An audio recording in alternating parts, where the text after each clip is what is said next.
दोस्तों, बीजेपी हरियाणा में चुनावी नतीजे आने से पहले ही क्या हार मान चुकी है बीजेपी?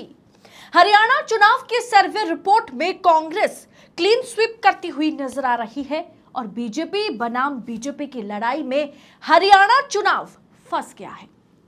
अब 20 सीटें भी अगर बीजेपी के खाते में आ जाए तो बड़ी जीत हो जाएगी बीजेपी के लिए, क्योंकि हरियाणा बीजेपी में दो फाड़ हो गया है। बीजेपी को खत्म करने पर तुली हुई है। पूरा माजरा बेहद गंभीर होता चला जा रहा है, क्योंकि बीजेपी खुद बीजेपी को निपटाने में लगी हुई है। माजरा बताएंगे आगे आपको वीडियो में, तो आखिर तक वीडियो में बने रहिएगा। नमस्कार, स्वागत है आपका देश नीति पर। मैं हूं आपके साथ अदिति। देश नीति केवल सच्ची और पक्की खबरें। माहौल चुनाव का तो है, 4 राज्य में चुनाव है। हरियाणा का चुनाव बीजेपी के लिए बहुत महत्वपूर्ण है, लेकिन क्या भारतीय जनता पार्टी के आला कमान यानी टॉप लीडरशिप जिन्हें माना जाता है, क्या वो इस चुनाव से दूरी बना रहे हैं? और क्यों दूरी बना रहे हैं? मोदी जी जो राज्य के चुनाव आते ही प्रधानमंत्री से प्रचार मंत्री बन जाते हैं, वो आखिर हरियाणा चुनाव से दूर क्यों है? हरियाणा में चुनाव के पहले बीजेपी 2 गुटों में बंटता हुआ नजर आ रहा है और यही हाल समुचित भारत में भारतीय जनता पार्टी का आने वाले 6 महीनों में हो सकता है।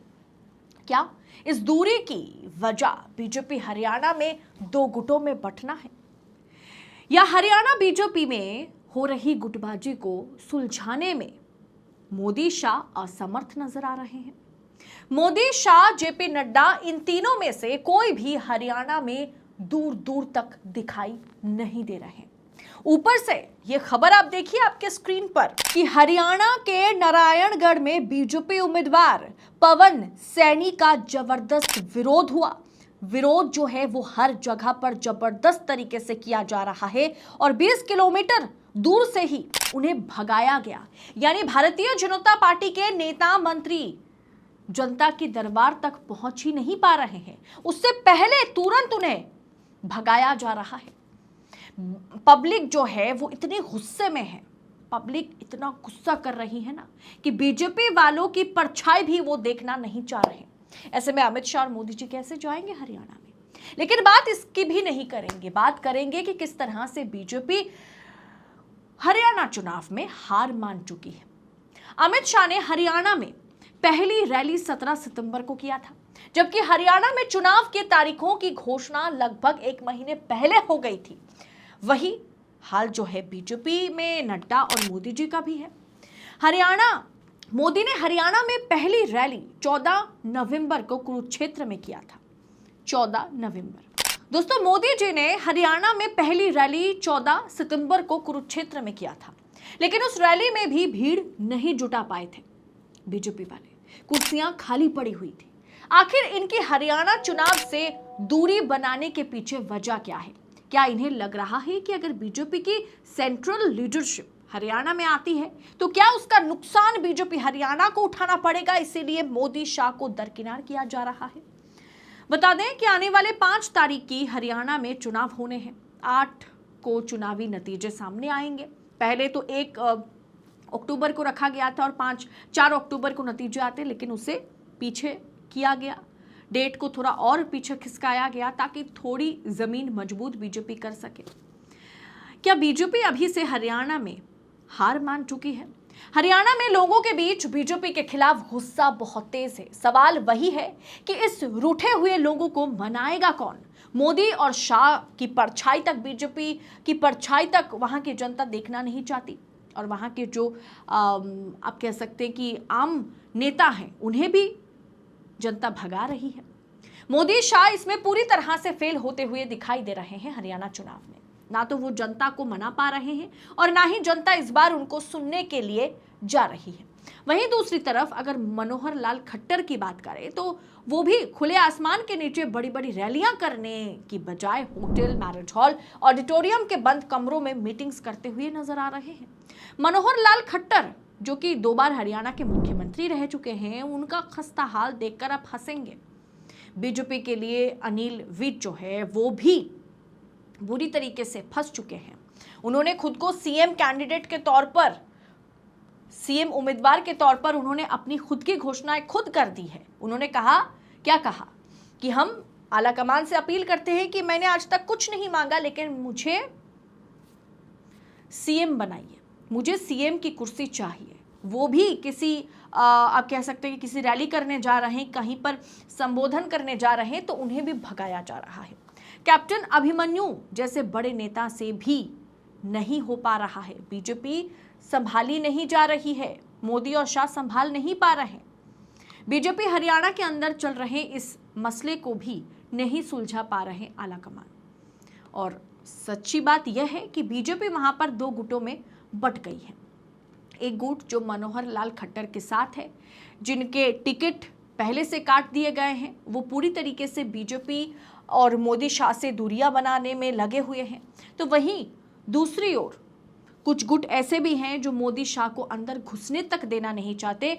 वो राज्य स्तर की विधानसभा का चुनाव जो है वो राज्य तक ही कहीं ना कहीं समेट कर रखना चाहते हैं। मोदी शाह की एंट्री होगी तो बीजेपी बुरी तरह से हार जाएगी। ये कहीं ना कहीं एक एस्पेक्ट बनाने की कोशिश बीजेपी खुद कर रही है। यानी हरियाणा बीजेपी खुद मोदी शाह की मुखालिफत करती हुई नजर आ रही है। बीजेपी हरियाणा में चुनाव के पहले जब आपसी झगड़े इतने ज्यादा बढ़े हुए हैं कि हरियाणा बीजेपी दो गुटों में बढ़ता हुआ दिखाई दे रहा है, जिसमें एक गुट मनोहर लाल खट्टर और उनके समर्थक का है, दूसरी तरफ अनिल विज और राम विलास शर्मा जैसे दिग्गज नेता हैं जो गुस्सा करके रूठे हुए हैं कि उन्हें टिकट नहीं दिया गया। महेंद्रगढ़ विधानसभा के 5 बार विधायक रहे राम विलास शर्मा का टिकट बीजेपी ने इस बार काट दिया। उनके जगह पे कंवर सिंह को टिकट दिया गया। बता दें कि 2019 में बीजेपी ने खट्टर के नेतृत्व में हरियाणा चुनाव लड़ी थी और उनके 12 में से 10 मंत्री चुनाव हार गए थे। फिर भी खट्टर को मुख्यमंत्री बनाया गया था और इस बार बीजेपी वो गलती करना नहीं चाहती। सूत्रों की माने तो हरियाणा विधानसभा चुनाव में टिकट बांटे गए, उसमें से 90% टिकट जो है खट्टर के कहने पर बांटे गए।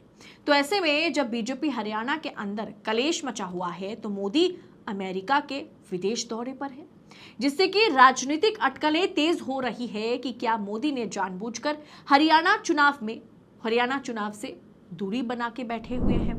वो हरियाणा चुनाव में हिस्सा लेना नहीं चाहते, क्योंकि कहीं ना कहीं हरियाणा चुनाव या आने वाले किसी भी चुनाव के लिए मोदी की गारंटी पर चुनाव लड़ने से बीजेपी ने साफ तौर पर इनकार कर दिया और बीजेपी का पूरी तरह से समर्थन जो है वो आरएसएस वो संग करता हुआ नजर आ रहा है। जहां मोदी शाह होंगे वहीं पर बीजेपी बुरी तरह से हारेगी। ये एक आप कह सकते हैं कि एक प्रॉस्पेक्ट बनाने की कोशिश बीजेपी के अंदर के लोग, आरएसएस के अंदर के लोग करते हुए नजर आ रहे हैं। इसीलिए एक तरह से मोदी शाह को हरियाणा चुनाव से भगाया गया और ये जनता तो गुस्से में है ही, ऊपर से बीजेपी के अंदर वाले हरियाणा बीजेपी कमेटी जो है वो खुद आलाकमान से या हरियाणा चुनाव से वो चाहते हैं कि आलाकमान दूरियां बना के रखे और वहां पर मोदी और शाह को जो है उस बात को कहीं ना कहीं उन्हें माननी पड़ेगी। उनके पास ऑप्शन नहीं है, क्योंकि जिस तरह से 303 से बीजेपी सीधा 240 पर आ गई, अब मोदी जी के बातों पर यकीन करना मुश्किल ही नहीं नामुमकिन है। ऊपर से दोस्तों हरियाणा चुनाव से आ रही सर्वे और अगर ग्राउंड रिपोर्ट को देखें तो उसके मुताबिक बीजेपी को 15 सीटों के लाले पड़े हुए हैं। मैंने आपको शुरू में कहा ना कि बीजेपी 15 से 20 सीटें अगर जीत जाए तो बड़ी बात हो जाएगी और कांग्रेस को पूर्ण बहुमत मिलता हुआ दिखाई दे रहा है। यही हाल बीजेपी का झारखंड में है, जम्मू कश्मीर में है, महाराष्ट्र में है। ऐसे में मोदी जी सच में कुछ ही दिनों के मेहमान हैं। उनके पास सीएम पीएम की कुर्सी जो है बस कुछ ही दिन के लिए है। चुटकी में वो कुर्सी मोदी जी के, आप कह सकते हैं ना, मोदी जी जिस कुर्सी पर बैठे हैं वहां से वो कुर्सी गायब हो जाएगी और ये गायब कोई और नहीं बल्कि खुद बीजेपी वाले और आरएसएस वाले गायब करवाएंगे, क्योंकि बीजेपी का हाल बहुत ही खस्ता हर जगह पर हर एक राज्य में नजर आ रहा है। इस पूरे विषय को आप किस तरह से देख रहे हैं, कमेंट कर अपनी राय हमारे साथ जरूर शेयर कीजिएगा। बाकी ऐसी तमाम खबरों को हम अब तक सबसे पहले पहुंचा सके, बेबाक और बेखौफ पत्रकारिता को देशनीति जारी रख सके, राजनीतिक पड़ताल को सटीक अंदाज में आप तक पहुंचा सके, इसके लिए हमें आपकी सहयोगिता की जरूरत है। चैनल को सब्सक्राइब करने के साथ साथ हो सके तो थैंक्स ऑप्शन का दोस्तों आप इस्तेमाल करें। इसके जरिए आर्थिक तौर पर आप देशनीति की हाथ जो है उसे आप मजबूत कर सकते हैं। बहुत बहुत शुक्रिया। जय हिंद, जय भारत।